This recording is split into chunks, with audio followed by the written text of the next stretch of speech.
मोदी ने अपनी चुनावी सभाओं में पाकिस्तान और उसके एटम बम को बड़ा मुद्दा बना लिया है।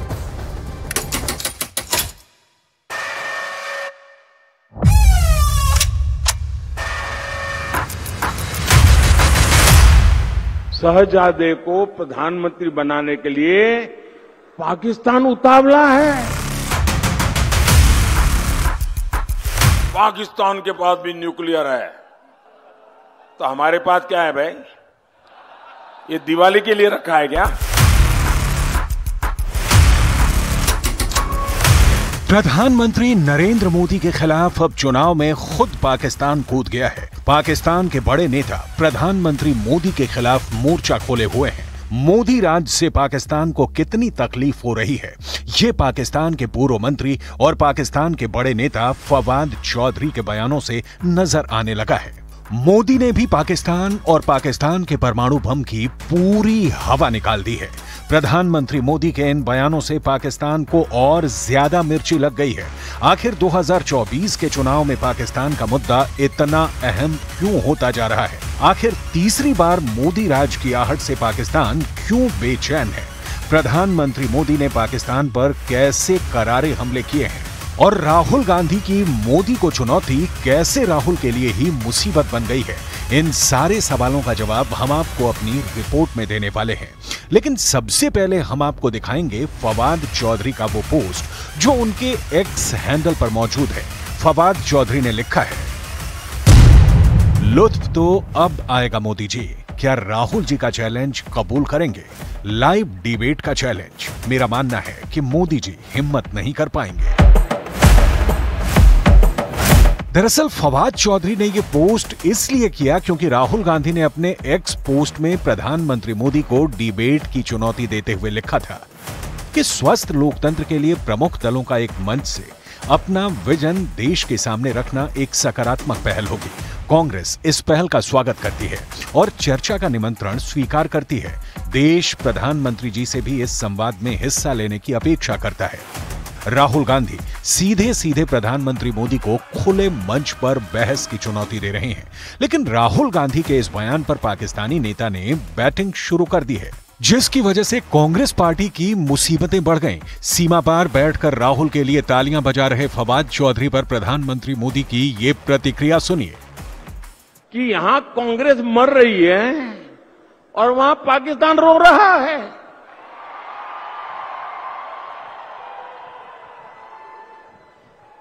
आपको पता चला होगा कांग्रेस के लिए अब पाकिस्तानी नेता दुआ कर रहे हैं। शहजादे को प्रधानमंत्री बनाने के लिए पाकिस्तान उतावला है। आपने कल देखा होगा। और हम तो जानते ही है कांग्रेस तो पाकिस्तान की मुरीदी है। 18 अप्रैल 2019 से 10 अप्रैल 2022 तक फवाद चौधरी पाकिस्तान की सरकार में मंत्री रहकर कई अहम विभाग संभाल चुके हैं। पहले भी फवाद चौधरी राहुल गांधी को लेकर ट्वीट करते रहे हैं। राहुल गांधी के भाषण पर एक पोस्ट को रीपोस्ट करते हुए भी फवाद चौधरी ने लिखा था, राहुल ऑन फायर। फवाद चौधरी का एक ट्वीट ऐसा भी है जिसमें राहुल गांधी को राहुल साहिब लिखा गया था। बीजेपी ने इसको भी मुद्दा बनाया था। उनके पर जो मेहरबान सीमा पार के भाईजान हैं फवाद चौधरी, जिन्होंने राहुल साहब और जाने क्या क्या बोला है, उन्होंने पाकिस्तान की नेशनल असेंबली में खड़े होकर बोला था बतौर minister of Imran Khan government कि हमने पुलवामा तक घुस के मारा है। तो रेवंत रेड्डी जी, जानकारी नहीं है या इतनी मोहब्बत है कि राहुल गांधी के लिए साहब कहने वाले पाकिस्तानी मंत्री के कहने के बाद भी आपको दिखाई नहीं पड़ रहा है, सुनाई नहीं पड़ रहा है। लेकिन फवाद चौधरी की ताजा पोस्ट के बाद तो बीजेपी के कई नेताओं ने कांग्रेस और राहुल के खिलाफ मोर्चा खोल दिया है। आगे आपको हम ये भी दिखाने वाले हैं, लेकिन पहले ये भी समझना होगा कि आखिर मोदी पाकिस्तान के परमाणु बम का जिक्र अपनी चुनावी सभाओं में क्यों कर रहे हैं। दरअसल मणिशंकर अय्यर ने पाकिस्तान के परमाणु बम पर बयान दिया था। बीजेपी का आरोप है कि मणिशंकर अय्यर ने हिंदुस्तान के लोगों को डराने की कोशिश की है। पाकिस्तान का परमाणु बम पिछले 25 सालों से भारत की राजनीति में और भारत की सुरक्षा के संदर्भ में एक बड़ा मुद्दा रहा है। प्रधानमंत्री नरेंद्र मोदी खुद ये दावा कर चुके हैं कि साल 2014 से पहले देश में माहौल ऐसा था कि पाकिस्तान के परमाणु बम का खौफ सिर चढ़कर बोल रहा था। प्रधानमंत्री खुद कई साल पहले अपनी एक चुनावी सभा में कह चुके हैं कि अगर पाकिस्तान के पास एटम बम है तो भारत के एटम बम दिवाली मनाने के लिए नहीं है। भारत ने पाकिस्तान की धमकी से डरने की नीति को छोड़ दिया। ये ठीक किया ना मैंने? वरना आए दिन हमारे पास न्यूक्लियर बटन है, न्यूक्लियर बटन है, न्यूक्लियर यही कहते थे। हमारे अखबार वाले भी लिखते थे पाकिस्तान के पास भी न्यूक्लियर है। तो हमारे पास क्या है भाई? ये दिवाली के लिए रखा है क्या?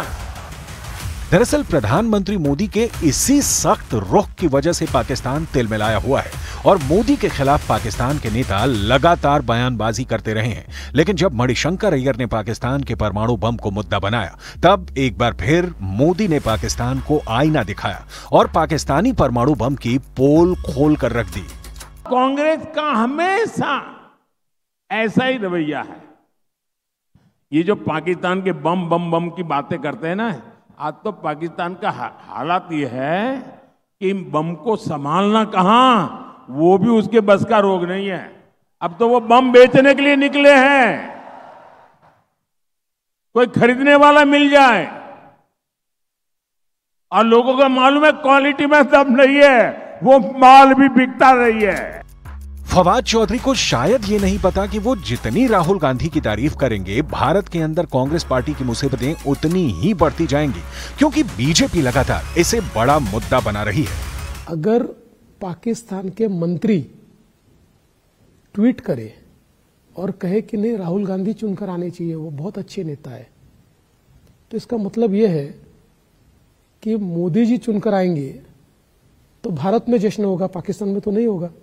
लेकिन राहुल गांधी अगर गलती से चुनकर आ गया तो जश्न कहां होगा? तो पाकिस्तान में होगा। और आप कहते हो पाकिस्तान के पास परमाणु बम है।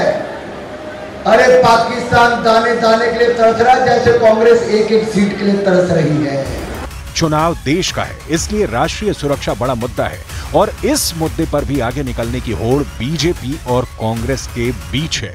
लेकिन पाकिस्तान के नेताओं ने राहुल का सपोर्ट करके कांग्रेस की चुनौतियां बढ़ा दी। अफगानिस्तान में तेज बारिश के बाद आई बाढ़ से हर तरफ हाहाकार की स्थिति है। बाढ़ से अब तक 300 लोगों की मौत